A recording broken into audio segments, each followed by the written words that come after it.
Halo peserta tutorial online yang berbahagia. Saat ini kita telah sampai di sesi ketiga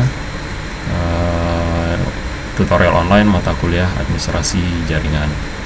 Di sesi ketiga ini Anda akan mempelajari lebih jauh lanjutan dari routing protokol yang sebelumnya di sesi kedua itu adalah pembahasan mengenai interior gateway protocol. Di sesi ketiga ini adalah bagian yang kedua, yaitu terkait dengan exterior gateway protocol.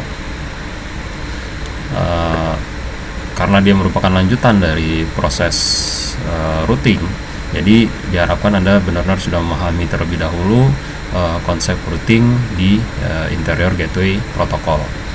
EGP ini adalah sebuah tipe dari routing protokol yang sifatnya interdomain atau antar jaringan yang berbeda. Jadi EGP ini dipergunakan untuk merutekan traffic atau mengarahkan data antar sistem otonom yang berbeda. Nah, sistem otonom itu sendiri adalah seperti yang telah dijelaskan sebelumnya, adalah sekelompok jaringan atau group of networks yang berada di dalam satu kendali administrasi yang sifatnya tunggal, atau pengendali administrasi jaringannya itu sifatnya tunggal. Biasanya dimiliki oleh satu perusahaan atau satu grup yang sama, satu perusahaan yang sama, atau satu enterprise yang sama. Kemudian fungsi utama dari EGP itu adalah untuk nanti yang pertama adalah untuk saling bertukar routing information atau informasi mengenai rute untuk penerusan paket data antar autonomous system yang berbeda, gitu. Jadi yang pertama adalah untuk saling bertukar informasi routing antar sistem otonom yang berbeda. Kemudian memilih best path atau memilih jalur atau lintasan untuk meneruskan traffic data itu, mana yang terbaik jalurnya, untuk meneruskan data supaya data itu bisa travel atau berjalan di jaringan itu menggunakan different metrics. Jadi nanti untuk memilih mana jalur yang terbaik itu, dia nanti akan menggunakan different metrics atau metrik-metrik yang berbeda. Di antaranya jumlah hops-nya atau jumlah lompatan antar router ke router, kemudian bandwidth, kemudian delay, dan juga reliability di jalur tersebut.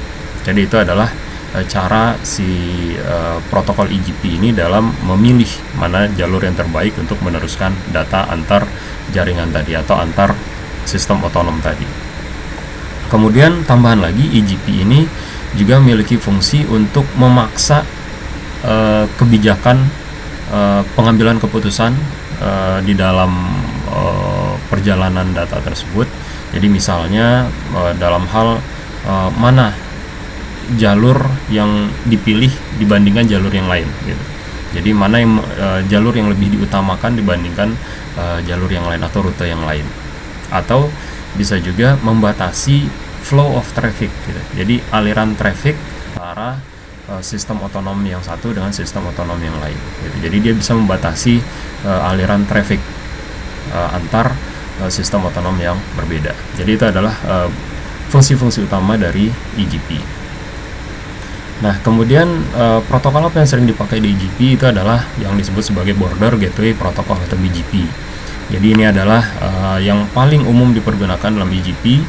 Biasa dipergunakan di jaringan internet, itu untuk dipergunakan untuk saling bertukar informasi routing antar ISP yang berbeda, gitu, atau antar jaringan yang berbeda.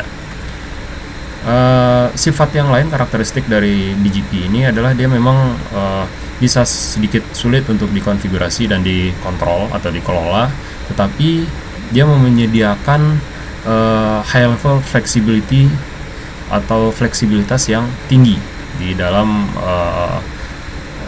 proses routing information tadi, exchange routing information tadi. Kemudian dia juga mampu mengendalikan keputusan-keputusan dalam proses routing, gitu. Jadi itu memang kelebihan maupun kekurangan dari BGP ini. Nah, EGP ini sendiri itu didesain untuk bisa bekerja di multiple paths to destination. Jadi bisa didesain untuk bekerja di beragam lintasan yang berbeda untuk menuju ke tujuan yang diinginkan gitu. Sehingga dengan demikian EGP ini nanti bisa memungkinkan terjadinya redundansi pada jaringan, sehingga nanti jaringan itu tidak hanya satu jalur saja dari sumber ke tujuan, tapi bisa menggunakan beberapa jalur yang berbeda. Nah, itu yang maksud dengan redundansi tadi. Kemudian juga karena dia menggunakan jalur yang berbeda, itu nanti akan bisa keuntungan yang lain adalah adanya load balancing gitu. Jadi tidak membebani hanya pada satu jalur saja, tapi nanti akan terpecah ke banyak jalur yang berbeda gitu. Jadi beban satu traffic itu nanti akan bisa dibagi ke jalur-jalur yang lain. Jadi tidak hanya dibebankan hanya pada satu jalur saja.